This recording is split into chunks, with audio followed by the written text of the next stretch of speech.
السلام عليكم. كلمة في الخط المصري القديم لقيتها مسجلة. ايه الكلمة دي؟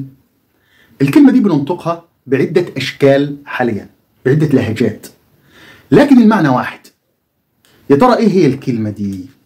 الكلمة اكتبها لك بالخط اللي احنا عارفينه بأشكالها المتعددة، وهشوف لك وهنجيب المصري القديم قال عنها ايه، او هي في القدم كان معناها ايه. في كلمة عندنا بنقول ايه؟ بذق، بزقا، تمام؟ او هي نفس المعنى، بصقا. ها، وفي حاجة تاني برضو بنقولها بالث، بثقا، بذق، بصق، بثق. وساعات بنقول لهجة أخرى بنقول إيه؟ بزق، بزق قاف. إيه المعنى ده؟ ناخدها بالمعنى العام اللي احنا عارفينه. ما هو البصاق أعزكم الله؟ هو شيء بيطلع من الفم لكن بيطلع بصورة سريعة شوية. معناه إنه هو شيء مندفع. بزق أو البزاق أو بيبزق أو بيبصق، هي نفس المعنى. معناه في شيء سريع أو فيه مادة سائلة بتخرج في صورة سريعة. بزق. عشان كده فيه اللي هو في البزاق، فيه البزاق اللي هو عامل زي الخلول كده، اللي هو كائن بحري اسمه البزاق، تمام؟ طيب، وفي بصقة وفي بثقة أو انبثق، الشيء المنبثق من، أي الخارج من، شيء خارج بصعوبة من. دائما الانبثاق أو البصق أو البزق بيخرج بصعوبة، بيخرج بصعوبة من المكان أو من الموضع المتمركز فيه. زي احنا عندنا النبات اللي طالع من الأرض نقول عليه البزق. البزق ليه بنقول عليه البزق؟ لأنه بيخرج من مكان محشور فيه بصعوبة، فنقول عليه ده البزقاية، تمام؟ طب ازاي بتكتب الكلمة وايه معناها في الخط المصري القديم؟ كاتب كده، ادي الباء. احنا كده هنتعلم مع بعض رموز جديدة في الخط المصري القديم، وده خط هتعرف مع مرور الوقت. سجل كلمات هتستفيد منها عظيم الاستفادة.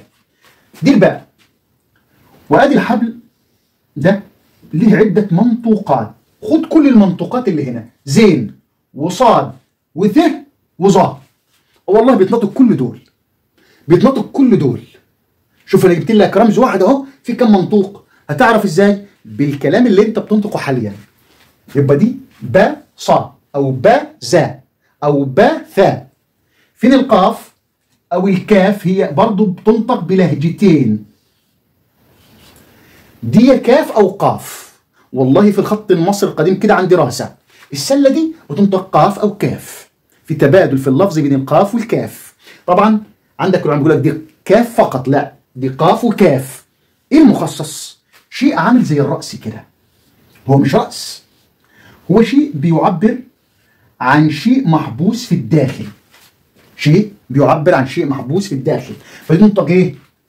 بص هنكتب اهو، ادي بزق او بصق او بثق. دي ادي الباء، ادي الزين، ادي القاف او الكاف، براحتك. في نقول بزك. في لهجات، دي لهجات متعددة لكن المعنى واحد.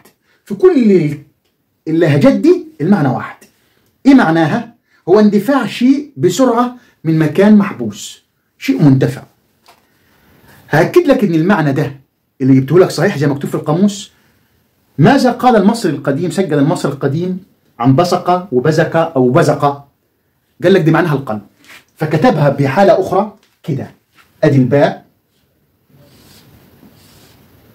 هنا المخصص هيختلف، وادي الزين او الصاد، براحتك زين صاد، وادي الكاف او القاف برضه انطق براحتك زي ما انت عايز. ايه المخصص هنا؟ ما جابلكش دي، جاب لك القلب كده.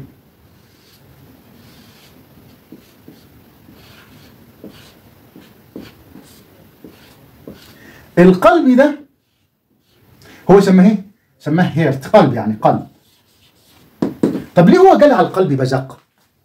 ليه المصري القديم قال لك عن القلب انه هو بزق او بصق؟ لأن القلب بيضخ الدم بنظام البزج أو نظام البصق. روح للأورطة، الأماكن اللي بتضخ من القلب عند البطين الأيمن والبطين الأيسر. في القلب، داخل القلب بيطلع الدم إزاي؟ بيطلع كده دفقات، نظام دفقات متتابعة. الدفقة دي تسمى بزج، الدفقة دي تسمى بصق، زي أعزكم الله دفقة البصاق. فهم خدوا الفعل بتاع المنطوق وأسقطوا على القلب، فهم أسقطوا الفعل على القلب. وهنا الكلمة في مجملها العام بزج، معناها خروج شيء من مكان محبوس باندفاع. القلب بيعمل كده، الفانكشن بتاعت القلب، الوظيفة القلبية لضخ الدم كده، اللي هي البزج أو البصق. فأخذها وأسقطها على القلب.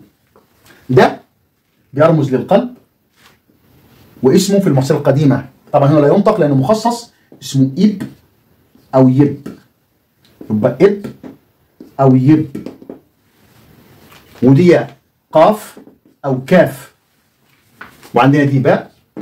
كده اتعلمنا رموز متعددة في الخط المصري القديم، وخدنا كلمة عرفتنا جذري في الكلام موجود. إيه معناه؟ إيه معنى بزج؟ وإيه معنى بصق؟ يعني ما تسمع كلمة بصق كده تعرف معناها اندفاع شيء من مكان محبوس بسرعة شوية، باندفاع زائد. تمام؟ ده كل اللي عندي. كلمة تانية إن شاء الله في فيديو تاني توضح لنا معنى جديد ومنطوق رموز جديدة في الخط المصري القديم. والسلام عليكم ورحمة الله وبركاته.